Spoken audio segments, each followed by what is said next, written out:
Bueno, pues, ¿qué tal? ¿Cómo están todos y todas nuestra queridísima comunidad de la Escuela Nacional de Ciencias de la Tierra? En esta ocasión estamos en una sesión más del programa de orientación educativa que hacemos por este semestre 2 veces al mes para ya no llenarles de tantas actividades, pero que son temas que sabemos que son importantes para su vida personal, para complementar el que ustedes puedan estar lo mejor posible. Entonces, hoy hablamos de un tema importante que es cómo manejar un duelo. No me quiero adelantar, me apasiona el tema porque tenemos a una verdadera experta desde hace muchísimos años. Ya ella nos platicará en este tema y porque en los grupos de encuentro, ya sea con primer semestre o tercer semestre, de pronto ha salido este tema, ¿no? De cómo hay muchos duelos que a lo mejor ni siquiera estamos conscientes que son un duelo y que tenemos que vivir las etapas, y sí lo son, como perder una mascota, como cambiar de un trabajo, y bueno, ahora ni qué decir de la pandemia. Así que me da muchísimo gusto presentar a todos ustedes a nuestra ponente el día de hoy. Ella es la maestra Vicenta Hernández Haddad. Ella es psicóloga, psicoterapeuta y sexóloga. Y además, digo, porque yo debo reconocer, Bici, le decimos, y me permito decírtelo de cariño, sexólogos infantiles, es la especialidad de Bici, y hace muchos años mi hijo tomó sus primeros cursos de sexualidad contigo, Bici, ¿no? Entonces ahí también de repente se acuerda para desde un principio tener información. Y rápidamente me permito compartir algo. En ese primer curso que pues, estaba pequeño, Bici, tú les das el material a los niños y les diste una mochilita pequeña y les hacías la analogía con que esa mochila nadie la puede abrir ni tocar más que ellos mismos y que esa mochilita era su cuerpo. Y yo veía las caras de los niños cómo lo entendieron tan fácil y dije, bueno, sin estar diciendo, ¿no? Como tal vez el clásico, que no te toquen y no dejes que tal cosa y no dejes entrar como esta parte del rescate y del autocuidado de nosotros mismos. Así que, Vici, antes de seguirme emocionando y quitándote tiempo, bienvenida a nombre de quienes colaboramos y desde luego del titular de la Escuela Nacional de Ciencias de la Tierra a esta charla. Así que me gustaría que nos compartieras un poquito más de lo que haces. Así que toda tuya la pantalla y muchas gracias, jóvenes, por estar aquí con nosotros como siempre. Pues muchísimas gracias, querida Monse, porque no nada más somos colegas, somos grandes amigas después de muchísimo tiempo de conocernos y que para mí es un orgullo que me hayas hecho esta invitación. Muchas gracias, Mariana y Rodrigo, que están ustedes también aquí. Y muchachas, muchachos, a mí me gustaría que ojalá y pudieran encender su cámara, porque para mí al menos sí es importante por esta cuestión de, siempre digo, de vernos la cara, pero en el buen sentido de la palabra, ¿sí? De que podamos ver pues, con quién nos estamos interrelacionando, aunque sea a través de una pantalla y aunque sea la única vez que me van a ver. Lourdes Salgado, mil gracias por abrir tu cámara. Pues yo soy Vicenta Hernández Haddad, a sus órdenes, y agradezco esta invitación. Todavía ayer que vi a una chica que no tiene ni idea de que quiere estudiar, le digo, mira, yo ya me perdí porque mucho tiempo trabajé con orientación vocacional también. Le digo, mira, si supieras que mañana, o sea, hoy, voy a dar una plática a jóvenes que están en la Universidad de Ciencias de la Tierra, le digo. Y yo ni tenía idea que existía la Universidad de Ciencias de la Tierra. Y le dejé de tarea que se ponga a buscar porque hay tal cantidad de carreras hoy en día que de pronto los Ah, chavos a lo mejor tienen esta idea de economía, contabilidad, actuaría, psicología, pedagogía, medicina, etcétera, y no se dan cuenta que hay una gran cantidad de carreras que hoy en día nos pueden dar un panorama diferente y dar una identidad diferente, porque pues por eso es que existe la Universidad de Ciencias de la Tierra, porque hay personas que como ustedes están precisamente buscando nuevas áreas que pueden ser, no pueden ser, seguramente van a ser de una gran importancia cuando ustedes estén trabajando. Por algo la abrieron porque ya ha de ser de gran necesidad. Pues bueno, me explicó Monse que este es para el primer y tercer semestre de la Escuela Nacional de Ciencias de la Tierra. Te agradezco, Monse. Y entonces el tema, como bien decía Monse, es cómo manejar un duelo. Y le agregué hace un rato, ¿es posible? Porque si algo nos está costando trabajo en este tiempo, sobre todo de pandemia, es precisamente darnos cuenta que los duelos, y Monse lo decía, puede ser por la pérdida del trabajo, puede ser por muchas, incluso hay relaciones que así como se han abierto relaciones de pareja recientemente, hay relaciones de pareja que han terminado. Yo a mi programa a partir de esta pandemia le llamo Programa de Educación y Preparación para la Vida. Desde hace muchos años trabajo dos temas que para mí son fundamentales y que hoy más que nunca sé que es necesaria información y preparación para la vida que facilite a ustedes, a mí y a todos los que queramos lograr un mayor y mejor crecimiento como personas, el desarrollo de aptitudes psicosociales y herramientas necesarias para gestionar nuestras emociones.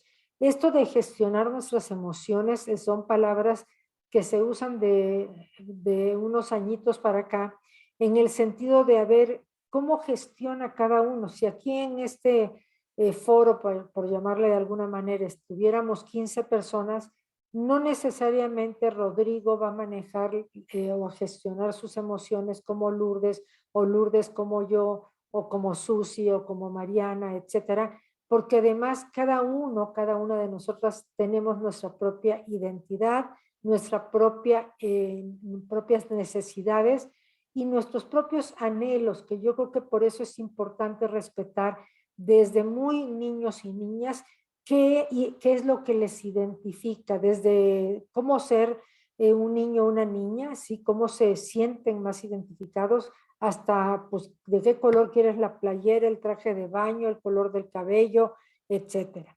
Entonces, yo tuve la oportunidad en 1988-89, que para ustedes les suena prehistoria, para mí no lo es tanto, ¿verdad?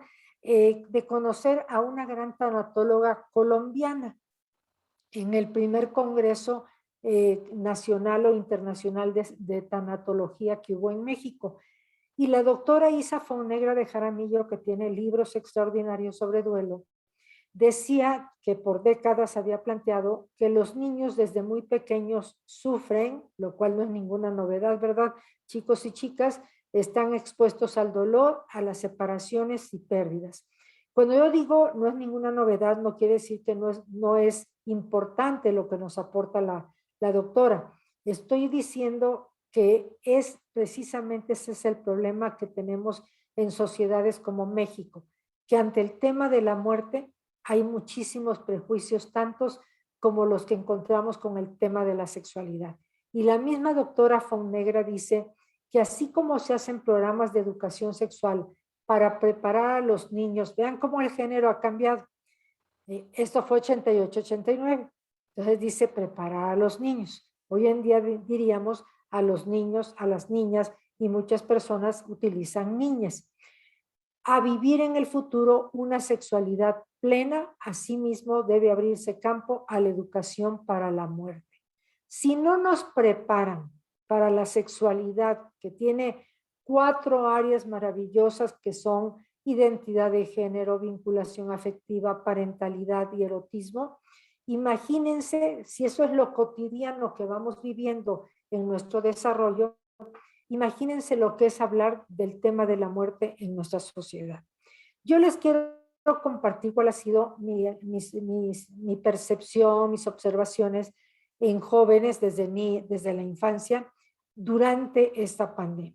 ¿Sí? Y yo creo que de esto ustedes son los que saben más sobre el asunto, pero he observado, por ejemplo, que han dejado de vivir algunas experiencias necesarias para la construcción de su autoestima, manejo de la ansiedad y capacidad de enfrentar desafíos. Y esto es bien importante, chicos y chicas, que reconozcamos nuestras limitaciones. No sé por qué razones, pero nos han ido inculcando generación tras generación que si yo de pronto digo, oye, Monse, fíjate que me he sentido pues un poco triste, es como, no, mira, la vida está llena de flores y girasoles, cuando de pronto, pues hay que ver más bien qué es por qué dice alguien que se siente triste. Y entonces, aunque la mayoría de las personas ha logrado la forma de vivir esta nueva realidad, sí me gustaría que revisáramos algunos puntos como diferenciar lo siguiente. Acuérdense que tiene años que de pronto se usa, es que amanecí depre, ¿sí? Yo les digo, miren, esto de amanecí depre, finalmente se convirtió en una frase que ya engloba desde lo que puede ser sentirte triste, tener hueva, como dicen ustedes los jóvenes, o de veras llegar a tener una depresión. Pero pues igual así como es con un nutriólogo o nutrióloga que nos dicen, está usted en su peso, o tiene sobrepeso, o tiene obesidad, pues no es lo mismo. Igual sería en esto de los estados de ánimo. Entonces, una tristeza es algo pasajero, ¿sí? Puede ser incluso hasta perder algo que para ti significa algo muy simbólico. Pensemos en la pluma que te regalaron cuando terminaste la prepa y justo la perdiste y te la regaló tu papá, ¿sí? Es algo que puede ser un duelo no tan profundo como la pérdida de un ser humano o de una mascota en otros casos, o de una relación de pareja, pero finalmente implica vivir un proceso que empieza quizás desde la tristeza. Entonces, la frase sería, me siento triste porque perdí mi pluma, me siento triste porque el chico con el que estaba yo saliendo ya ni me habla, ya me bloqueó. Todas esas cosas pueden ser que nos lleven a estar tristes. Es normal sentirnos tristes ante sucesos negativos de la vida. Y la pandemia, pues nadie nos las imaginábamos, ¿verdad? Y pues nos encontramos, yo he oído a muchas personas, incluso de mi edad, que dicen, descubrí que puedo vivir con poca ropa. Descubrí que de qué sirve que tengo la gran cantidad de bolsas de mano. Estoy hablando así de lo que he escuchado en señoras incluso de mi edad. Que para qué quiero tantas bolsas si no las necesito en realidad, ¿sí? Y entonces yo creo que, y sobre todo en esta época se ha gestionado mucho esto de, pues reciclemos, circulemos, lo que yo no estoy usando a otra persona le puede ser útil, etcétera. Esta caricatura que a mí me encanta dice, relájate, tú no estás deprimido, simplemente el espacio entre tu última alegría y la próxima se ha alargado un poco, ¿sí? Y entonces aquí, aunque no le entiendo el nombre del autor, y por acá están los créditos de la caricatura. Y creo que eso es importante, saber cuándo estamos tristes por algo y cuándo pasamos a estar deprimidos por algo. La pandemia nos puso a prueba como seres humanos de qué tanto verdaderamente tenemos esa fortaleza que nos han dicho que debemos de tener todos los seres humanos. Simplemente este año y medio que ha sido de dar muchos pésames, porque a la gran mayoría nos ha tocado dar pésames a algunas personas, por la pérdida del abuelito, la tía, el sobrino, el hijo, el marido, etcétera, incluso maestros, sí, maestras, pues ha sido todo un ejercicio de cómo poder ser empáticos ante el dolor que alguien está sintiendo, y a lo mejor acá no se ha muerto nadie, pero pues allá el dolor que están teniendo es infinitamente grande. Algo que también invito a que reflexionemos y diferenciemos es cuando tenemos ansiedad. Y la ansiedad, pues lo que hay que cuidar es que sea con límites. Fíjense, cuando incluso yo trabajo mucho con niños y niñas, como decía Monse en la presentación, y entonces de pronto hubo un tiempo en que de todo tiene TDAH el niño o la niña. Y de pronto yo me encontraba con que era un exceso de ansiedad porque el niño o la niña es, pues de alguna manera, más cargado de energía que otros, o que verdaderamente no tiene actividades que lo lleven a sentirse pues que puede ir cumpliendo pues ciclos de actividades y proyectos que lo hagan sentir satisfecho o satisfecha. La ansiedad, ¿qué es? Es una emoción que todo el mundo ha experimentado en algún momento. Y para mí la ansiedad, y se los digo yo que soy ansiosa, para mí, claro, me llevó años entenderlo porque al principio era la etiqueta de, es que eres ansiosa, como si fuera algo feo, como si fuera algo que no estás pudiendo manejar bien tu vida, cuando es una emoción de lo más natural en el ser humano. Ayuda al organismo a prepararse para hacer algunas cosas de manera importante, pero además sirve para activar y hacer frente a una amenaza o peligro que está ocurriendo en el presente o que puede pasar, perdón, se me fue la R, en el futuro. Aquí la pandemia nuevamente nos puso a ejercitar esta parte, ¿sí? Hubo personas que verdaderamente se enclaustraron, porque lo digo literal, ¿sí? Hubo personas que se enclaustraron y no me refiero a personas que están pasando por un periodo de salud que pues es de una gran responsabilidad no exponerse. Estoy hablando incluso de personas jóvenes, he oído lo mismo niños y niñas de primaria que jóvenes de secundaria, prepa, universitarios que dicen, por mí yo no volvería a ir a la escuela nunca, yo me seguiría en línea. El problema es, ¿y dónde dejamos esta parte social que tanto necesitamos? Porque como decía un maestro en la universidad, decía, la base de la salud mental es socializar. Y para mí eso es muy importante, porque yo puedo pensar que yo estoy muy bien, ¿verdad?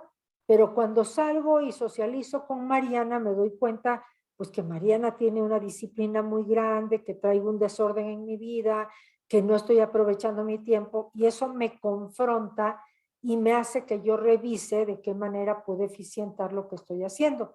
Entonces, la ansiedad ahí está presente. Simplemente, ahorita decía Monse que están en periodo de exámenes y trabajos, etcétera. Eso nos da ansiedad a ustedes, a mí y a la gran mayoría. Es parte hasta de la salud mental sentir ansiedad. Quien no tiene ansiedad, pues algo está pasando, o le vale gorro la vida, o algo está pasando que no tiene ansiedad. O pudiera ser alguien que tiene una gran seguridad en lo que hace y pues que no tiene por qué ponerse ansioso.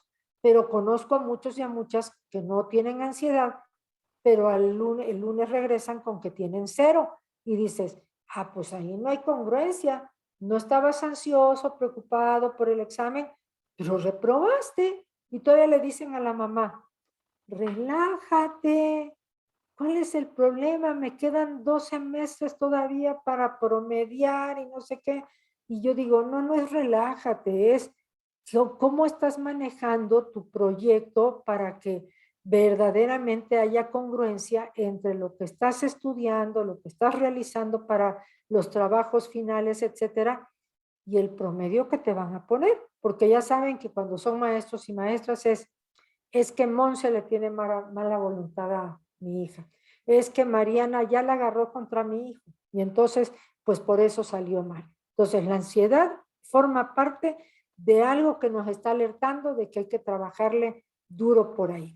Entonces, en esta etapa, si algo hemos visto, y sobre todo quienes nos dedicamos a la educación, en mi caso, pues yo trabajo de manera independiente, no vivo lo que viven Mariana, Rodrigo, Monse, pero si algo le ha pasado a todos los que están dando clases en línea, en híbrido, que ya empezaron a desaparecer el sistema híbrido, porque estaban tronando emocionalmente maestros y maestras, porque incluso con los niños, porque si la maestra estaba aquí hablando con el grupo en el salón de clases presencial, pero Joaquín no va porque está de manera en línea y pues la maestra está acá y no volteó a ver a Joaquín, se quejaban los papás de Joaquín porque no incluía al niño, pero es muy difícil que un maestro, una maestra pueda interactuar con un grupo, ver al que está acá en línea, la otra persona en línea, es muy complicado. Entonces ya estamos viendo aparecer que esta cuestión de híbrido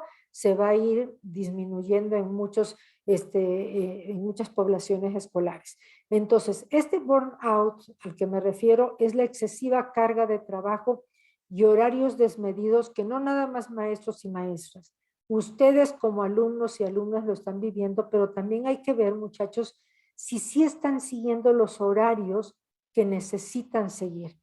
Esto es un trastorno como consecuencia de un estrés laboral crónico y se caracteriza por un estado de agotamiento emocional, una actitud cínica en ocasiones o distante frente al trabajo, ¿sí? Porque llega el momento en que ya es, me vale. Y entonces hay que saber detectar cuando alcance un nivel de ansiedad tan grande, donde de pronto, como le llamamos en México, tiramos la toalla. Entonces, ¿quién es la persona que tiene que ver cuando ese nivel de ansiedad ya es tan alto?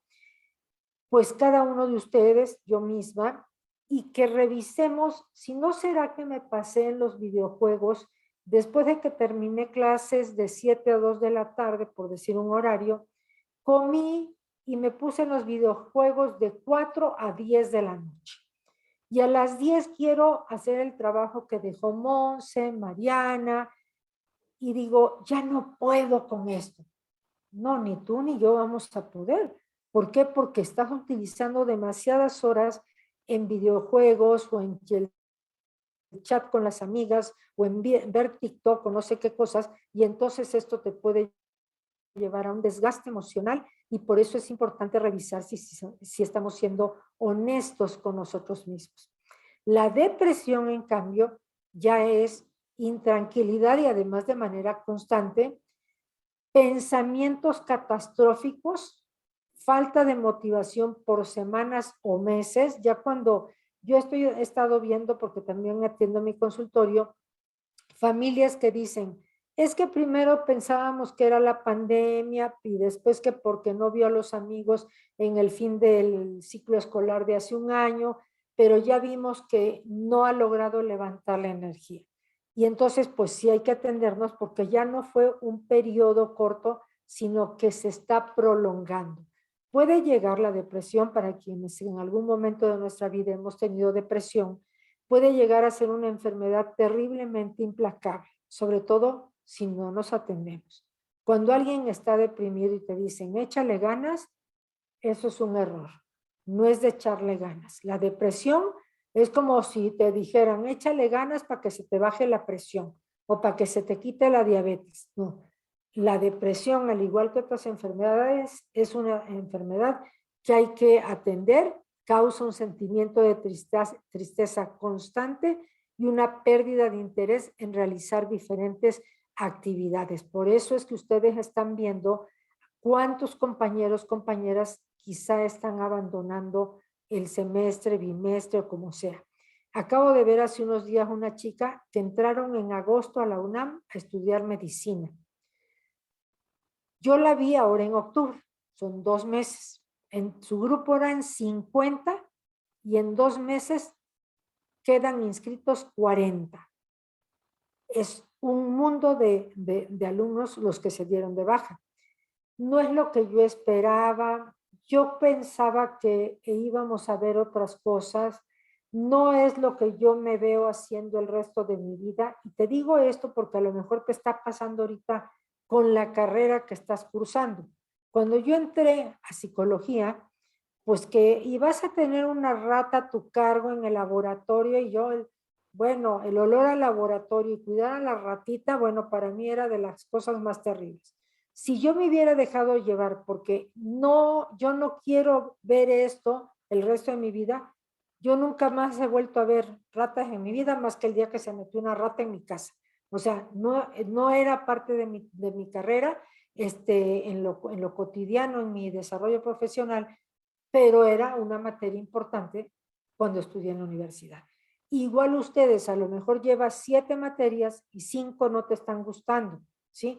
Pero a lo mejor las siguientes del siguiente semestre te van a gustar y cuando ves que ya esto es consistente, tendríamos que ver que a lo mejor sí pudiste haberte equivocado de carrera. O como me dijo un chico muy honestamente un día que quería dejar la carrera en el último semestre, le dije, pero ¿cómo que ya no te gusta? Y me dijo, no me gusta. Y le dije, pero ya estás a un semestre, ¿qué carrera te gustaría estudiar? Y me dice, es que ese es el problema, Vicenta. Si yo no termino esta carrera, no voy a terminar ninguna. porque ya me di cuenta que a mí no me gusta estudiar. Y eso es bien importante, muchachos y muchachas, que entendamos que a veces no nos gusta estudiar, que más bien hay que desarrollar el hábito del estudio. Y bueno, es importante pensar cuando necesitamos ayuda especializada. Hay un autor español, Francisco Lanús, que habla de que en estos tiempos estamos viviendo un proceso de duelo global. O sea, yo ahorita estoy viendo una chica por X razones, vive ella en Suecia, es mexicana, y ellos nunca pararon clases, nunca usaron cubrebocas en el salón de clases, no tienen esta paranoia que nos llevó a vivir aquí, nos llevó a vivir aquí en el país. Bueno, pero es Suecia, muchachos. Aquí en México, subirse al metro, a los autobuses, es un mundo de gente que en Suecia no se ve. Entonces, me parece importante que entendamos que sí está global esa crisis o ese proceso de duelo, pero que en México se está sintiendo de una manera diferente por la cantidad de población que somos. Estamos atravesando un duelo de cómo vivíamos antes, cómo trabajábamos y ustedes cómo estudiaban antes y cómo queremos trabajar y ustedes cómo quieren estudiar ahora. Si había un atractivo para las personas al ir a la escuela, era precisamente ver a las amigas y a los amigos. ¿Dónde salían del closet muchos jóvenes en la preparatoria, secundaria, universidad? En el ambiente de las amigas y amigos de la escuela. Y entonces ahorita atrapados en la casa, y cuando digo atrapados en la casa es que si en el hogar estamos viendo que hay mamás, papás o hermanos homofóbicos, pues como yo, chavita de 15 años, que a lo mejor creo que soy bisexual o creo que soy lesbiana o soy un chico que creo que soy asexual o no sé qué, se lo digo a mis papás cuando están hablando tan feo de la serie que estamos viendo y sale una pareja de gays. Entonces, ese es un duelo muy importante que yo he observado durante este proceso. Ahora, el duelo es terminar honrando lo que vivimos antes, porque tenemos que estar muy agradecidos que aunque sentíamos que estaba muy dura la vida antes, ya nos dimos cuenta, como decía mi mamá, que se nos puede poner peor, ¿sí? Y ya vimos que en estos momentos son cosas muy complicadas de trabajar, de resolver, etcétera. Y poder aceptar que eso ya pasó, o esperemos que ya haya pasado esa etapa fuerte de la pandemia, y empezar a visualizar cómo queremos vivir y trabajar en este nuevo mundo, porque ya es una manera muy distinta. El cuestionamiento aquí, que lo vamos a dejar para el ratito, ¿qué quiero mantener de mi antigua vida y qué quiero cambiar? Mi tesis o tesina más bien para titularme como psicóloga, lo hice sobre duelos de diferentes tipos de enfermedades, incluyendo llegar al suicidio, muertes súbitas por infarto, accidente, etcétera, o enfermedades terminales. Y conocí la literatura de John Bowlby, que es un extraordinario escritor, ya hace muchos años que murió, y él propone 4 fases en la elaboración de un duelo. Un dato que para mí es fundamental mencionarles es que tenemos que reconocer qué personas somos o son propensas a tener elaboraciones patológicas del duelo, porque la forma en que se viven los duelos no son así como de librito para todos. ¿Qué dice Bowlby? Durante toda su vida, las personas propensas a duelos patológicos fueron, propensas a establecer relaciones afectivas con rasgos especiales. Sus apegos afectivos son inseguros y ansiosos, es decir, lo que se llaman relaciones de codependencia o ahora relaciones tóxicas, y están predispuestos a brindar compulsivamente cuidados. Y esto, si ustedes se fijan, ustedes en la etapa en la que están, en cualquier etapa podemos enamorarnos, pero si hay alguna etapa en la que ustedes están conociendo, pues las diferentes maneras en que pueden amar a alguien, es en esta en la que se encuentran ustedes. Bowlby habla de que el duelo tiene 4 etapas, ¿sí? No es importante que apunten nada, acuérdense que Monse nos acaba de decir que esto queda grabado, y Bowlby menciona la fase de embotamiento, que es de aturdimiento. Por eso cuando tú le dices a alguien, oye, que se infartó tu marido, se te queda viendo así como de no sé de qué hablas, ¿no? Porque el cerebro tiene que filtrar de tal manera que no le caiga de peso toda esa frase violenta que tú le estás diciendo. No es que tú la quieres violentar, tú le estás diciendo una realidad, pero por eso algunas personas preferimos que nos digan, oye, estás en casa, es que voy a pasar a dejarte algo, porque si te hablan por teléfono, estás sola tu mamá o tu abuelita en casa y le dices, es que tu hijo tal se te murió, pues le estás desatando, en primer lugar, estás sola en casa, está vulnerable hasta por la edad, pensando en una abuela mayor, y además le estás diciendo que se murió un hijo, que además no sabemos qué relación de apego tenía con ese hijo. Entonces, por eso es importante cómo vamos a dar las noticias, porque empieza a vivirse un estado de aturdimiento, incapacidad de aceptar la realidad. Te van a decir, no, Lourdes, eso no puede ser. ¿Por qué me haces eso, Lourdes? Y tú te sientes así como de, me siento agredida cuando yo le vine a hacer el favor de darle la noticia. Pues sí, pues es que sentimos que le hacemos el favor, pero le estamos diciendo que está perdiendo a alguien muy cercano. Hay tensión, hay ansiedad, ¿sí? Hay síntomas de dolor, estados de depresión, negación, no, Lourdes, eso no pudo haber sido, es más, mi hijo hoy no iba a ir a la empresa, ha de haber sido que le dio prestado el carro a otra persona, o sea, tratan de justificar para que no les caiga el 20 de si es cierto que sucedió. Y por supuesto hay mucho enojo, a veces se quedan hasta enojados con la persona que les dio la noticia. Dependiendo del grado de culpabilidad, que además en México somos expertos en la culpa. Decía una alumna hace muchos años, en México, antes de ponernos el nombre, nos ponen la culpa. Sí, porque la culpa, por ejemplo, en Europa la gente no vive los duelos como los vivimos aquí. Y entonces, dependiendo del grado de culpabilidad que la persona sienta, será la intensidad de las emociones. Esa culpa no significa que yo deba de sentir culpa, pero como culturalmente nos han enseñado a que no hicimos lo suficiente, es que ¿por qué no la cambiaste de hospital? Es que ¿por qué no buscaste una 10ª opinión? ¿Sí? Hay veces que buscaron 5, se muere el enfermo o la enferma y dicen, pero ¿por qué no vimos otra opinión? Bueno, difícilmente alguien busca 5 opiniones médicas. La segunda de las fases, que no quiere decir que para que sigan en el mismo orden para todo mundo, es el anhelo y búsqueda de la figura perdida, que al menos para mí en lo personal me parece de lo más doloroso que puede haber. Por eso cada uno de ustedes tiene que identificar cuál es esa etapa del duelo que le resulta más complicada para vivir. La realidad va siendo aceptada acompañada de un intenso anhelo, espasmos de congoja, que yo cuando lo leí esto hace 30 y tantos años decía, espasmos de congoja, ¿qué será eso? Son estos, así como que lloras, pero hasta te ahogas del llanto cuando dices, tengo atorado aquí el dolor. Esos son los espasmos de congoja y que a veces nos preocupa hasta la salud de la persona. Y accesos de llanto. Ya saben, lo han de haber leído mucho ustedes ya. No hay que decirle a la persona, cálmate. La persona no necesita que tú le digas cálmate. La persona necesita que le acompañes a que no esté sola, porque no sabemos qué puede pasar, si se va a parar, se va a marear, se va a caer.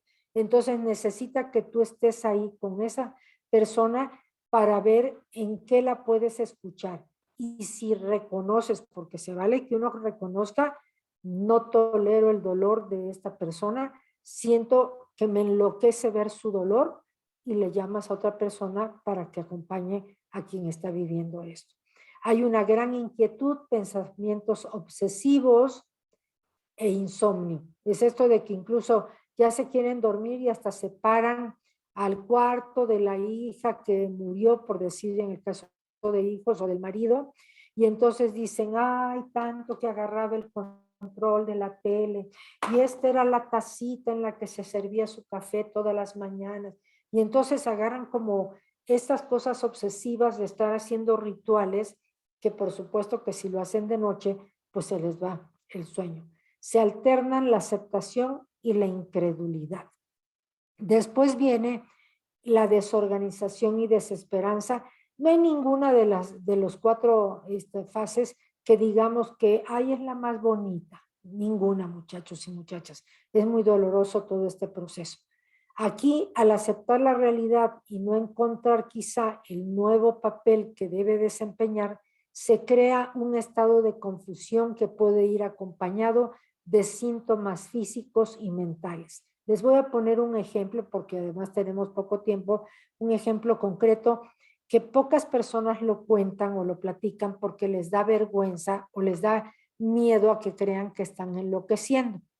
Que de pronto en estas fases del duelo, si vamos a pensar si la señora era quien se levantaba y ponía el café y olía, se aromatizaba la casa café y o al huevito revuelto o algo, los que quedaron vivos, de pronto dicen, oigan, huele a café, y pues los otros a lo mejor te dicen, no, yo no huelo a café, y entonces es así como de, ¿cómo que nadie huele a café si yo clarito? Es más, hasta oí cómo burbujeaba la cafetera, el café ahí hirviendo, oí donde jaló el cajón y sacó las cucharas y las tazas, oyen todo y no es que ni fantasmas, tiene que ver con que el cerebro tiene un ritual aprendido de cómo se vivía antes. O por ejemplo, de pronto, si era la hora en que regresaba mi hijo de trabajar y oigo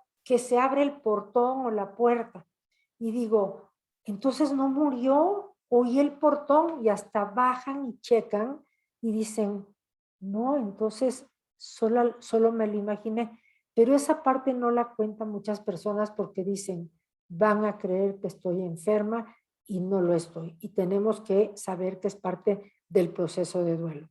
De ahí viene la fase de reorganización, que pues también es complicada porque la persona descubre un nuevo papel que tiene que afrontar ante una nueva realidad. En algunos casos recurriendo a ayuda de un profesional o una profesional. Yo creo que también hay que saber distinguir cuándo estás perdiendo al ser humano por sí mismo y cuándo dependías tanto de esa persona al grado que esa persona al morir te deja desamparada o desamparado porque pues era quien cocinaba, quien pagaba el predial, quien impermeabilizaba. Entonces yo cuando oigo esto les digo, pues no nada más se murió tu marido, tu hijo o hija, se te murió el staff de todos los que resolvían problemas en tu casa. Entonces también hay que ver que mientras más independientes seamos, no quiere decir que no nos van a doler los procesos de duelo, pero van a ser menos complicados porque puedo seguir con mi propio proyecto de vida. Nathaniel Branden, que es un especialista y que trabajó mucho el tema de autoestima, decía que la autoestima plenamente consumada es la experiencia fundamental de que podemos llevar una vida significativa y cumplir sus exigencias. Cuando hablo de exigencias, pues no quiere decir de sacrificios. Finalmente, o sea, al menos yo que doy cursos y que de pronto voy a Cuernavaca, Texcoco, pues ¿cuál es la exigencia que me implica este trabajo? Pues levántate a las 4 para estar arreglada, desayunada en Texcoco a las 7 o 9 de la mañana, ¿verdad? Entonces hay que ver que la autoestima nos califica cada día, porque habla de 5 pilares básicos y estos tendríamos que ser lo suficientemente honestos para revisarlos. ¿Qué concepto tengo de mí misma como persona? ¿Sí? ¿Cuál es esa opinión que tengo respecto a las habilidades y capacidades? Yo vengo de una generación que de pronto me checo diciendo, ay, qué tonta soy, ¿sí? Y eso es fatal. En el momento es, no soy tonta. no me di cuenta de tal cosa, no sé, derramé la taza sobre un papel, pero no es qué tonta soy, sino pues sí, hice una torpeza, cometí una torpeza, no es que soy tonta. El respeto hacia ti misma como persona, el conocimiento de ti misma, cuáles son tus fortalezas, tus debilidades. Todos tenemos fortalezas y debilidades. El cuidado de ti misma, la aceptación de ti misma, a pesar de lo que te digan los demás, porque uno no viene a cumplirle expectativas a nadie a esta vida. Por eso es importante que tú sepas qué es lo que quieres de ti misma como persona. Judith Björk, que es un libro precioso que les recomiendo, se llama Las pérdidas necesarias para vivir y crecer, el precio de la vida. Ella dice que empezar a tomar conciencia de cómo nuestras respuestas a las pérdidas han moldeado nuestras vidas puede significar el comienzo de cambios inteligentes y esperanzadores. Esto que estamos viviendo hoy en día, jóvenes, no es para siempre y podemos tener muchas ganancias después de que podamos revisar que esto ya es diferente a lo que vivíamos hace un año o año y medio. ¿Qué podemos hacer para fortalecernos? Pues hay algunos puntos que podríamos revisar. Por ejemplo, ¿cuáles rutinas me gustaría rescatar? Y también cuáles me gustaría dejar. A lo mejor me volví adicto o adicta a los videojuegos. Ejercicio físico, bailar, por ejemplo, a mí bailar me encanta y pues a veces bailo mucho aquí en la casa, ¿sí? Y ahora con los videos de YouTube es una maravilla. Entretenimiento, aunque en ocasiones sea percibido como ocio o pérdida de tiempo. Yo aquí te diría, primero cumple con todos tus deberes y responsabilidades y destina 1, 2, 3 horas de ocio para que tu cerebro se relaje y que puedas descansar en las noches y no generar ansiedades o insomnio que después te puede llevar a sentirte que no estás pudiendo con lo cotidiano. Centrarnos en nuestra persona sin perder la empatía, ¿sí? Solo podemos resolver lo que depende de nosotros mismos. Quiero decirles que hace unos días trabajando con chicos nivel de secundaria, hablando de que la sexualidad, un área y tan importante como las otras, es la vinculación afectiva, les decía yo que era importante hablar ese punto. Un chico de 14 años me dijo que no entendía qué tenían que ver los afectos con la educación sexual y le dije, mira, te pongo un ejemplo. Ponte a pensar unos papás que acaban de enterrar un hijo, pues a lo mejor pueden sentir este afecto de pareja, pero a lo mejor, no quiere decir que es una ley de vida, pero a lo mejor no tienen deseo de tener relaciones sexuales.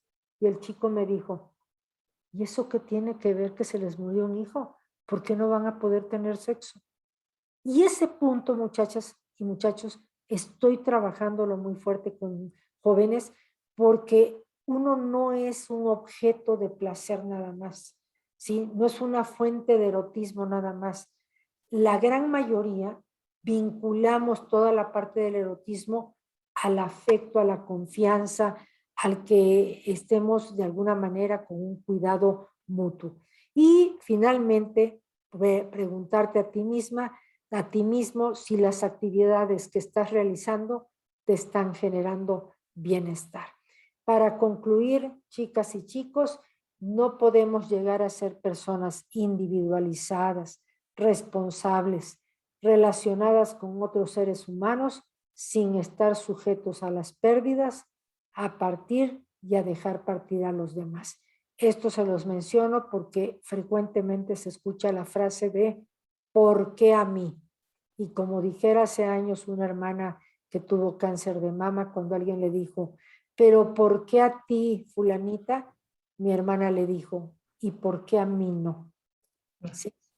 No podemos pensar que no vamos a pasar en algún momento por situaciones de duelo, ya sea por un estado de salud, laboral o de algún familiar que esté pasando una situación difícil. Muchísimas gracias por su confianza. Ahorita me salgo de presentar para que puedas manejar la sesión tuya, Monse. Ya estamos, ¿verdad? Ya estamos. Muchísimas gracias, Bici. Yo creo que fueron muy puntuales tus observaciones sobre el tema. Yo quisiera abrir, tenemos unos minutos, por favor, ojalá que podamos aprovechar quien tenga alguna duda sobre el manejo de un duelo, de algo que esté viviendo, les haya pasado. Aprovechemos aquí a nuestra experta para preguntarle. Y pido mano, Bici, como preguntándote que justamente estas dos generaciones con las que ya cuenta la Escuela Nacional de Ciencias de la Tierra, en sus planes estaba iniciar de manera presencial. Entonces, todo el trabajo en línea fue porque no quedó de otra. Esto pues ya empieza a generar cansancio, angustia. Al parecer, cada vez estamos más cerca de que esto concluya, ¿no? Ayer me comentaba una amiga enfermera del Hospital 20 de Noviembre que se espera nuevamente un pico en diciembre, ¿no? Definitivamente porque pues además es la época de las enfermedades respiratorias, pero como qué hacer para no caer del todo en la desesperanza, Bici. Sí, a mí me parece que, número uno, pues sí tienen que trabajarle a este punto de asimilar que les toca que este semestre nuevamente está siendo de manera virtual, ¿sí? Y que eso es algo que no podemos cambiar, porque incluso esta frase que existe que se usa mucho en los grupos de autoayuda de Señor, dame fuerzas para cambiar lo que puedo cambiar y valor para reconocerla, más bien sabiduría para reconocer la diferencia de lo que no puedo cambiar, ¿no? Y yo creo que ese es un ejercicio que nos va a servir muchísimo para entender que no podemos cambiar cosas como esto. O sea, yo puedo querer salir, pongo el ejemplo de que me gusta pintarme de rojo o naranja la boca. En esta época de pandemia, para muchos no tenía importancia, para mí fue, ay, mira, pues no me voy a pintar mis labios. De hecho, hasta se resecaron terriblemente por la falta de ese humectante. Tuve que empezar a usar mi cremita natural, ¿verdad? Entonces, pues sí, no pasa nada porque no te pintes la boca, pero no es lo mismo dejar de pintarte la boca que no ir a ver a tus compañeros y solo estarlos viendo, que además vean, la mayoría no prende sus cámaras. Y entonces es muy difícil conocerse.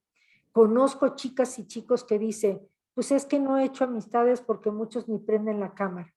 Y yo soy de las que digo, sí deberían de encender su cámara.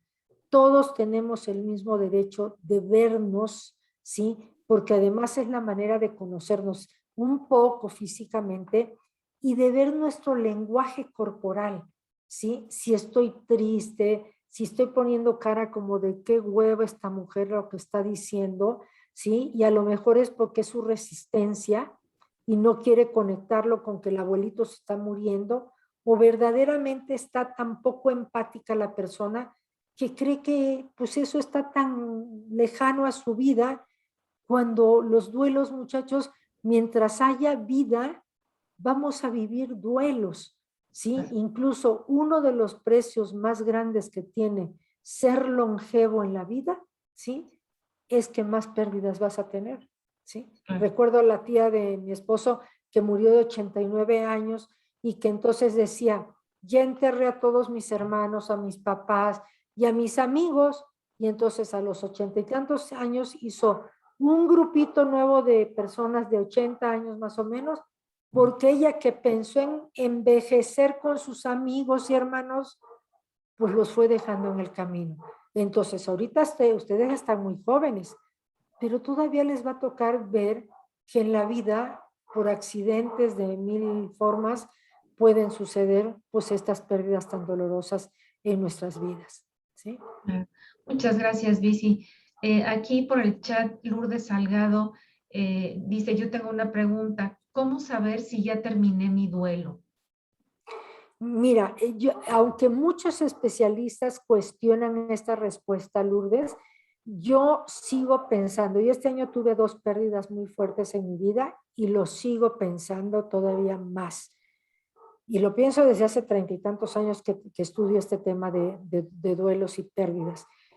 Los duelos no terminamos de cerrarlos nunca. Y mucha gente me dice, entonces no los han trabajado lo suficiente. Les digo, perdóname, pero hay momentos en donde se te van a abrir heridas. Pongo un ejemplo. Alguien que se le murió su hijo de 5 años, ¿sí?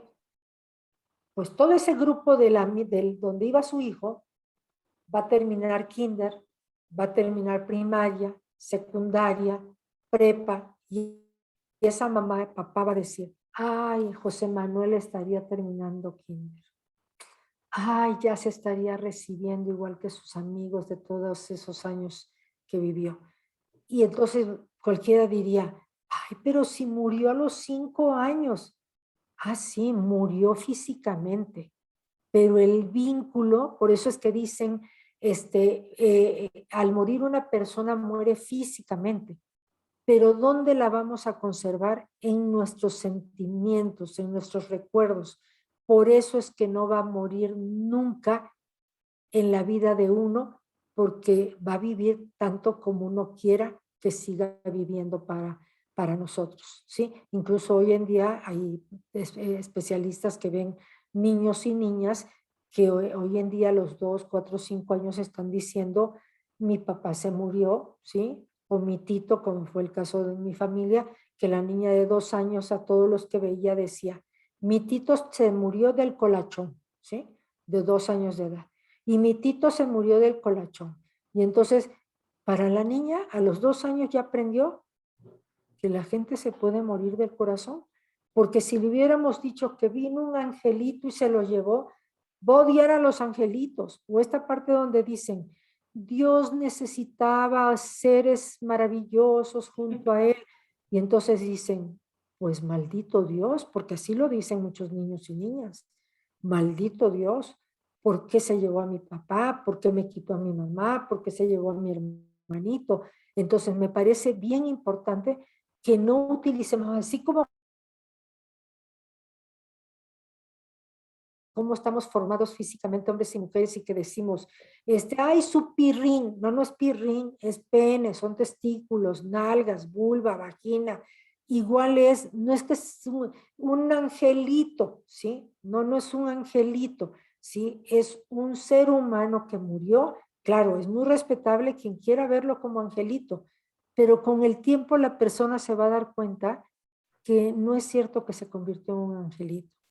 Es alguien que murió y que es un ser que puede seguir viviendo dentro de sí mismo por todo lo que le haya aportado, así haya sido que solo estuvo 2 años presente en la vida de esa niña de la que hago referencia. Gracias, Monse. Muchas gracias, Vici. Y aquí, Clara dice, ¿tendrá algún consejo sobre cómo seguir trabajando la pérdida de alguien, aunque ya haya pasado tiempo? Bueno, si ya ha Tiempo pasado, desde, que haya pasado tiempo desde su partida. ajá, claro, pero fíjense cómo podemos quedarnos atrapados en dar una respuesta sin saber bien. ¿A qué le llama que ya pasó tiempo? ¿Sí? Porque de pronto un niño de 5 años al mes puede sentir que ya pasó mucho tiempo. Para un adulto puede ser que 2 años es poco tiempo. Entonces, sí depende de qué y qué vínculo había con esa persona. Porque cuando yo, curiosamente yo no tengo hijos y mi mamá perdió varios hijos antes de que sobreviviéramos los que finalmente estamos vivos. Y entonces yo siempre he sido muy sensible a la pérdida de los hijos, aunque curiosamente decidí no tener hijos. Y entonces cuando yo digo que la pérdida más fuerte que puede tener el ser humano es un hijo, una hija, muchas personas me han dicho, no, es que tú no sabes qué tan duro es que se muera tu pareja, y les digo, miren, si fuera tan duro, no habría tantos viudos y viudas que se vuelven a casar. En cambio, un hijo, una hija, no lo repones con nada. Un hijo o una hija es una pérdida irreparable. Por eso, la persona que pregunta cómo ayudar, yo te voy a hacer llegar, Monse, una Sí, serie de materiales. Tengo una gran cantidad de materiales que no tienen que comprar nada.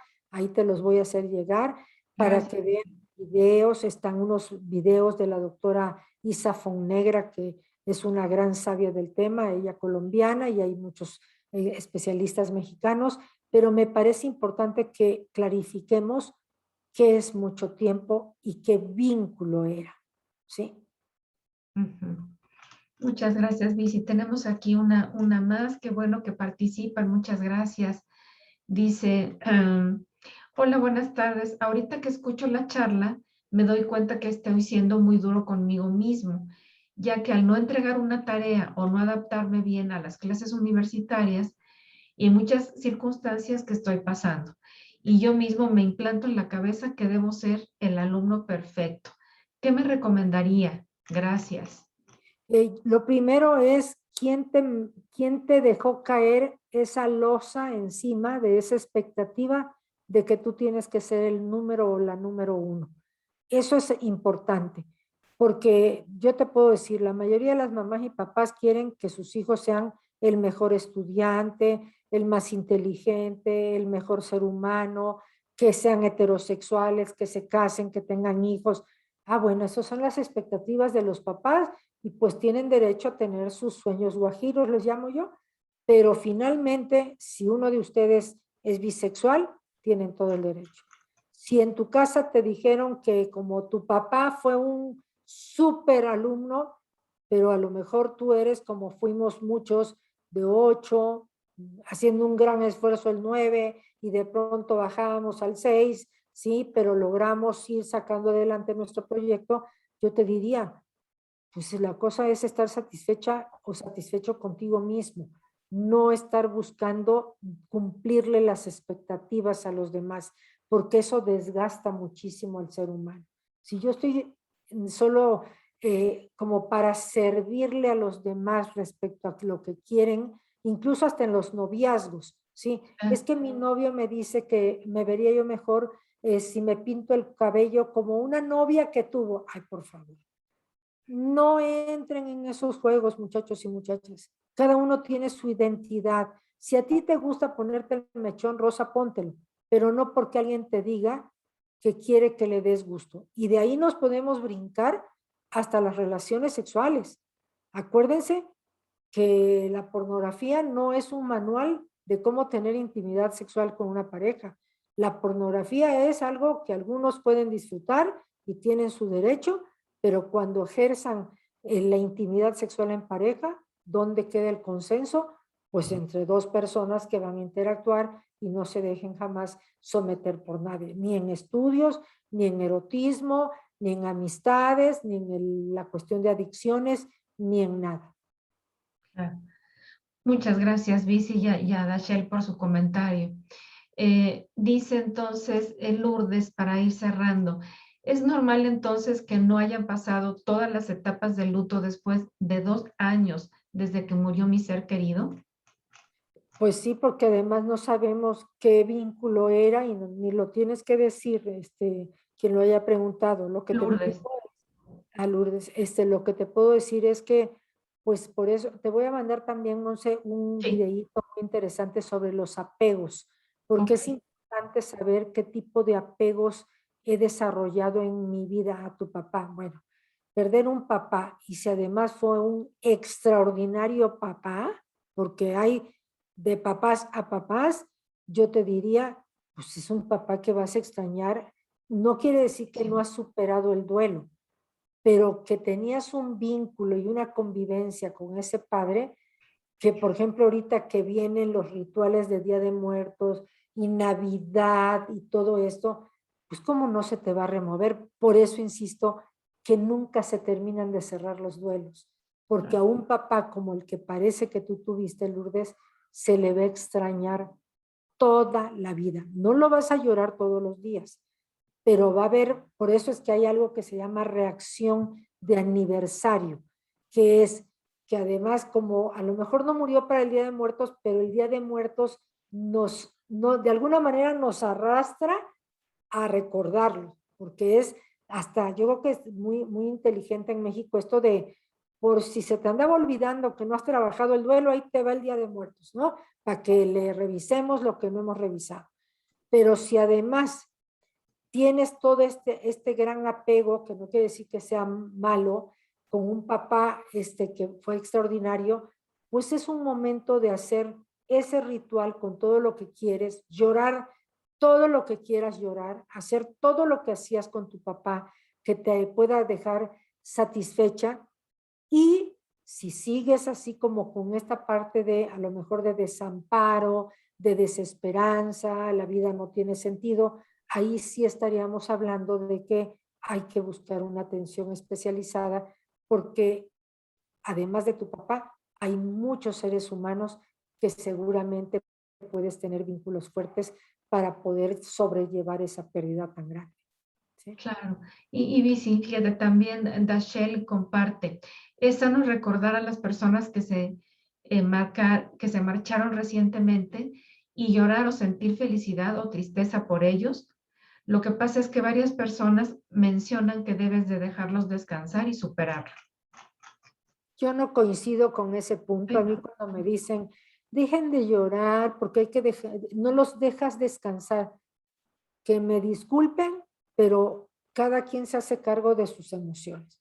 Yo al menos hoy, tú me conoces, Monse, soy una persona muy emotiva y cuando lloro desde que era yo chavita, yo sabía con quién podía llorar y con quién no, porque se asustaban de verme llorar.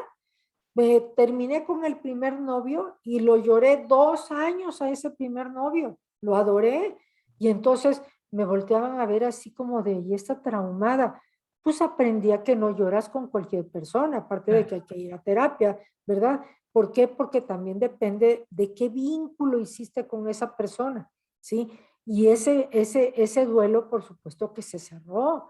¿Por qué? Porque no es lo mismo morir un papá, Lourdes, que romper con un novio donde rompiste porque te das cuenta que no era conveniente esa relación. Pero eso no significa que no duela, porque lo amas, porque era una relación de codependencia, porque tenías expectativas de casarte, porque además eran otros tiempos donde como después de tanto tiempo no te vas a casar con ese hombre. Entonces era como a pesar de todo, hazte caso y vive las cosas como te conviene vivirlas a ti. Entonces, sí creo que hay que revisar qué duelos, qué vínculos son estos para saber si estamos procesándolos bien, ¿sí? Y una forma de verlo es, así como en el alcoholismo dicen, cuando mi manera de beber afecta mi manera de vivir, igual les diría yo, si ha pasado más de un año de un duelo y mi manera de vivir no la he vuelto a rescatar para tener cierta actividad que me permita ser productiva, estudiosa, lo que sea, hay que ver qué es lo que está pasando. ¿Por qué? Porque sí es cierto que lloramos, hay rituales y los 8 días y la misa del mes de muerto, etcétera, pero no nos podemos pasar todos los días de ese año sin dejar de producir. Y cuando digo producir es cocinar, hacer tu cama, bañarte, trabajar, estudiar, lo que sea. ¿Por qué? Porque vamos aprendiendo a que hay momentos para llorar y momentos para que la vida siga y que no se nos pierda el sentido de vida. ¿Sí? Así es, Vici, y en ese contexto Clara también nos comparte. Yo también soy muy emotiva y a veces por las mismas razones me siento cohibida de expresar lo que siento, pero opino que es muy importante no guardarse lo que llegues a sentir y que a veces te ayuda a estar tranquilo. Desde, Claro. Y que desde- quien no quiera vernos llorar, claro que uno va aprendiendo con quién enfrente claro, de quién llora y en qué lugares llora, ¿verdad? Pero cuando ya detectaste que una amiga, un novio, bueno, incluso si fuera un novio que se pone mal porque lloras, yo te diría, pues habría que cuestionarse hasta de, ah, este es el hombre que quiero que me acompañe si no tiene la capacidad de ser empático en este momento de mi vida, porque pues a lo mejor para él es pero tu abuelita ya era grande, por decir una figura sí, en la familia. Pues sí, para ti mi abuelita era grande, pero para mí era el más importante porque fue la que me recogía en la escuela, me daba de comer, se sentaba a ver las caricaturas conmigo, me compraba dulcitos saliendo de la escuela. Entonces, para ella es una pérdida terrible. Y si hay alguien tan cercano a ti que no tienes empatía, yo te diría si habría que revisar si estás teniendo los vínculos que van a acompañarte los próximos años de tu vida. ¿Sí? Claro, claro, Missy. Pues, Missy, con esto estaríamos prácticamente terminando. Muchísimas gracias por compartirnos esta charla a la luz de toda tu experiencia. Muchas gracias a quienes participaron, a quienes estuvieron presentes también, porque sí me parece que como preguntarnos sobre estos temas, justamente sobre cómo manejar el duelo, nos ayuda a estar preparados para enfrentar la vida de una mejor manera. Entonces, nuevamente, Vici, muchísimas gracias. La Escuela Nacional de Ciencias de la Tierra, escuela nueva de la UNAM. Eh, considérate de casa, esperamos volverte a invitar muy pronto para algún otro tema. Esperamos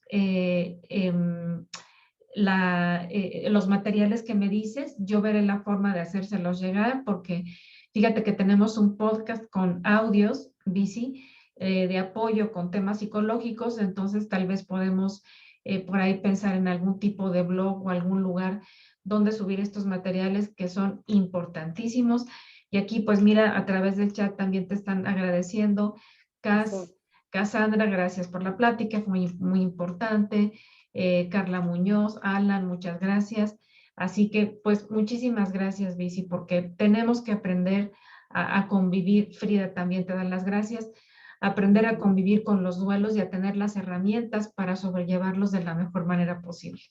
Muchísimas gracias y además, como dice un maestro mío psiquiatra, la mejor medicina y más barata es llorar.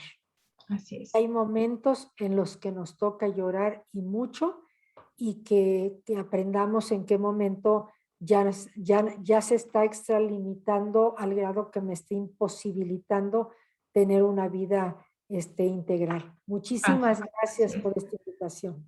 Muchísimas gracias, Bici. Gracias de verdad a todos. Gracias a Mariana Rodríguez, como siempre, a Rodrigo Gómez por su apoyo, a todos y cada uno de ustedes. Ya saben que estamos en contacto, que tenemos otras actividades el viernes sin ENCID, no se lo pierdan, y que seguiremos preparando estas charlas que de todo corazón, de verdad, las pensamos con temas que les puedan ayudar. No solamente ahora por la pandemia, sino que les sea de utilidad para que sepan que la ENCID les acompaña y está con ustedes. Y muchísimas gracias nuevamente, Bici, fue todo un honor.